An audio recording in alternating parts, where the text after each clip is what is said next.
میرے نبی نے فرمایا یوشک الامم ان تداع علیکم کما تداع الاکلۃ الی قصعتها، ان قریب تم پر ایسا وقت آنے والا ہے کہ ساری دنیا کی کافر امتیں تمہارے اوپر جمع ہوں گی تمہارے خلاف، اور ایک دوسرے کو تمہیں مٹانے کے لیے ایک دوسرے کو ایسے بلائیں گے جیسے تم کھانے کے برتن کی طرف اور کھانے کی طرف بلاتے ہو، آؤ بھائی بیٹھو کھانا کھاتے ہیں، آؤ بھائی آ جاؤ آ جاؤ، آپ بھی آ جاؤ آپ بھی آ جاؤ، سارے مل کر یہ ختم کرتے ہیں۔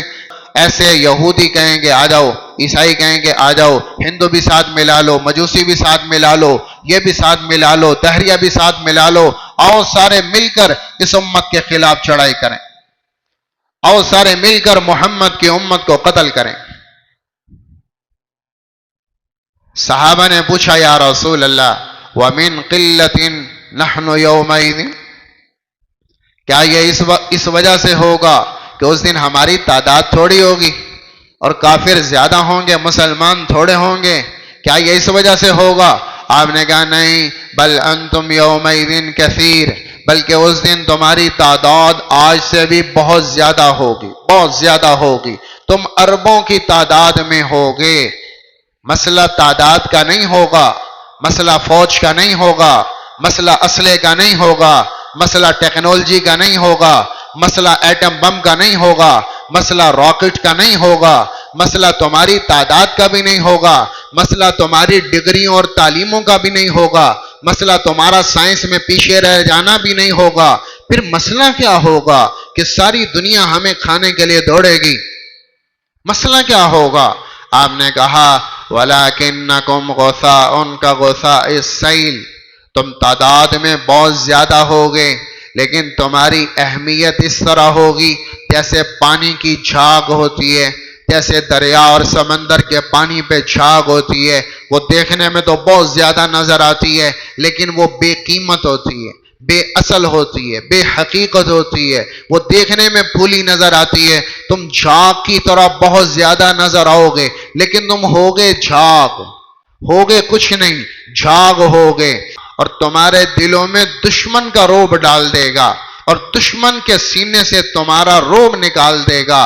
اور یہ سارا کیوں ہوگا؟ تم یہ جھاگ کیوں بن جاؤ گے؟ جھاگ کیوں بن جاؤ گے؟ اس کی وجہ یہ ہے کہ تم میں وہن کی بیماری پیدا ہوگی، وہن، تم میں وہن کی بیماری پیدا ہو جائے گی جو تم سب کو بے حیثیت کر دے گی۔ دیکھنے میں تم بڑے بڑے کمانڈر، دیکھنے میں تم بہت بڑے بڑے ملک، دیکھنے میں تمہاری بہت بڑی بڑی فوجیں، دیکھنے میں تمہارے بڑے بڑے جہاز، دیکھنے میں تمہارے پاس بڑے بڑے ایٹم بم اور بڑے بڑے میزائل، لیکن تم جھاگ بن جاؤ گے، جھاگ۔ کیوں بن جاؤ گے؟ ایک بیماری ہے جس کا نام وہن ہے، وہن۔ پوچھا صحابہ نے یا رسول اللہ یہ وہن کیا چیز ہے، یہ کون سی بیماری ہے؟ آپ نے کہا یہ کیا ہے؟ حب الدنیا و کراہیت الموت، حب الدنیا و کراہیت الموت۔ تم سب کے دلوں میں ایک بیماری ہے، اور وہ بیماری کیا ہے کہ تم دنیا سے محبت کرنے لگو گے اور مرنے کو ناپسند کرنے لگو گے۔ یہ بیماری تم سب کو بے روب کر دے گی، مرنے کو ناپسند کرو گے، دنیا میں جینا چاہو گے، دنیا کی محبت تمہارے سینوں میں آ جائے گی، تو تمہارے بڑے بڑے فوج کے بڑی بڑی شکلیں بے معنی ہو جائیں گی، سب کے دلوں میں دنیا کا لالچ، سب کو دشمن کا خوف، دنیا کی وجہ سے ہمارے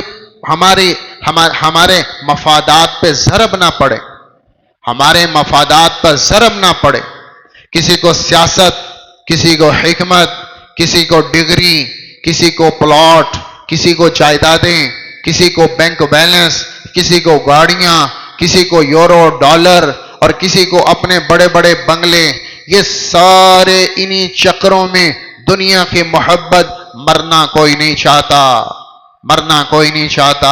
یہ بیماری تم کو کثرت کے باوجود جھاگ بنا دے گی۔ آج لوگ کہہ رہے ہیں ہاں ہمارے پاس ایٹم بم نہیں اس لیے ہم پیچھے رہ گئے، ہمارے پاس دشمن جتنی ٹیکنالوجی نہیں ہم پیچھے رہ گئے۔ جھوٹ بول رہے ہیں، ٹیکنالوجی نہیں، دنیا کی محبت سینے میں گھر کر گئی ہے، مرنے کو ناپسند کرتے ہیں۔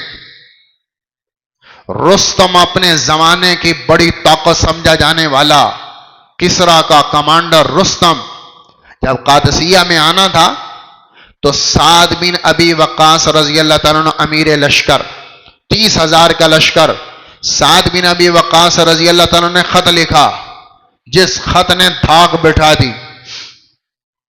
انہوں نے فرمایا میرے ساتھ وہ لوگ ہیں جو مرنے کو اس طرح پسند کرتے ہیں جیسے تم شراب کو پسند کرتے، جیسے تمہیں شراب پسند ہے انہیں مرنا ایسے پسند ہے، میرے ساتھ وہ لوگ ہیں، لہذا تم ہمارے مقابلے میں جتنے بھی آ جاؤ تم کبھی جیت نہ پاؤ گے، کل کا دن ہمارا ہے، ہماری فتح کا ہے۔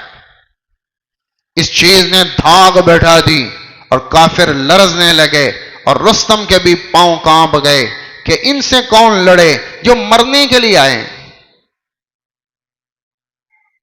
وہ 30,000، وہ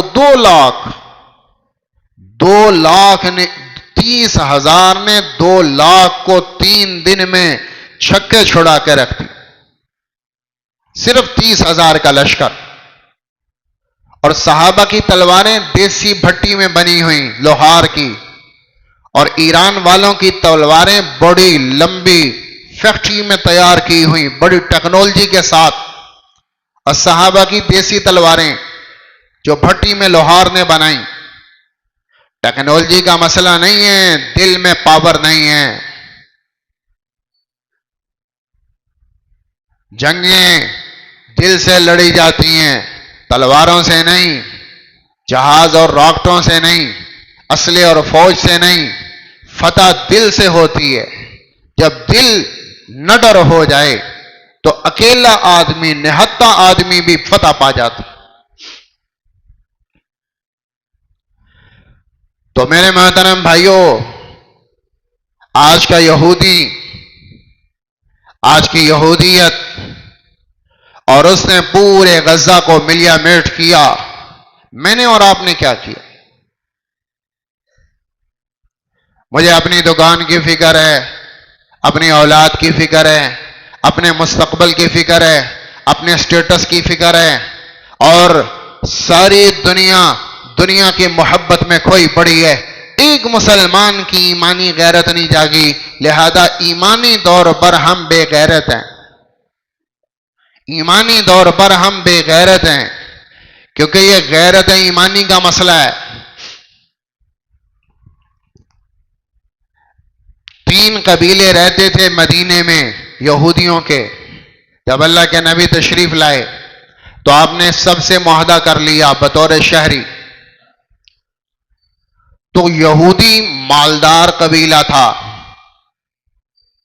تو پہلی چھیڑ خانی کی بنو قینوقا نے کیا کیا کہ انصار کی دودھ بیچنے والی ایک عام عورت بنو قینوقا کے بازار میں گئی اور اس نے وہاں دودھ بیچا، کچھ رقم ساتھ تھی۔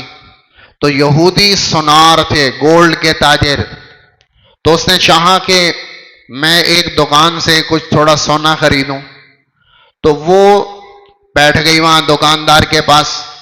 تو اس زمانے میں یہ دھوتیاں پہنتی تھی، عورتیں بھی تہبند باندھتی تھی۔ تو یہودی نے شرارت کی کہ پیچھے سے جا کر اس کا تہبند ایک چیز کے ساتھ باندھ دیا، تاکہ جب یہ اٹھے تو اس کا تہبند جھٹکے سے کھلے اور یہ برہنہ ہو جائے اور اس کی بے عزتی ہو۔ یہ اس کیا یہودی نے۔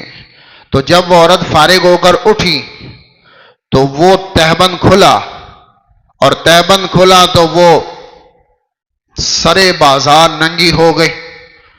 تو اس نے مدد کے لیے بلایا، ایک مسلمان وہیں کھڑا تھا، اس نے فوراً غیرت میں آیا اور فوراً اس یہودی پر حملہ کیا، اس کو قتل کر دیا۔ باقی بازار والوں نے اس مسلمان کو قتل کر دیا۔ یہ خبر مدینے پہنچی اللہ کے نبی کے پاس کہ یہود نے ایک عورت کو یوں بدسلوکی کا نشانہ بنایا، تو اللہ کے نبی نے صحابہ کا لشکر تیار کیا اور یہود بنو قینقاع کا جا کر محاصرہ کر لیا۔ بنو قینقاع کا محاصرہ ہوا جا کر، اور پہلی جنگ یہود کے ساتھ اس عورت کی بنیاد پر ہوئی، اور سارے یہود بنو قینقاع کے گھر تباہ کر دیے، ان کی بلڈنگوں کو گرا دیا، ان کے گھر اور ان کی کھڑکیاں دروازے اتار دیے، اور ان کو مدینے سے نکالا، اور وہ کچھ خیبر چلے گئے، کچھ شام چلے گئے۔ ایمان ایک غیرت رکھتا ہے، اگر ایمان کی غیرت ہو اور محمد مصطفیٰ صلی اللہ تعالی علیہ وسلم کے ساتھ سچی محبت ہے تو ہم کسی مسلمان کا دکھ نہ دیکھ سکیں۔ غزہ کی عورتیں بلاتی اور غزہ کے نوجوان ذبح ہوتے اور شہید ہوتے، ہمارے رونگٹے کھڑے ہو جاتے، ہماری صبحیں شامیں غمگین ہو جاتی، اور کم از کم ہم نہیں پہنچ پاتے، نہیں کچھ کر پاتے، دعائیں تو کرتے، آنسو تو بہاتے، لیکن یہاں تو وہ صورتحال بھی کوئی نہیں، تو پیسے کے پیچھے بھاگ رہا ہے وہ بھاگ رہا ہے۔ مرتے رہیں امت محمد کوئی پرواہ نہیں، ذبح ہوتی رہے میرے نبی کی بیٹیاں کوئی پرواہ نہیں۔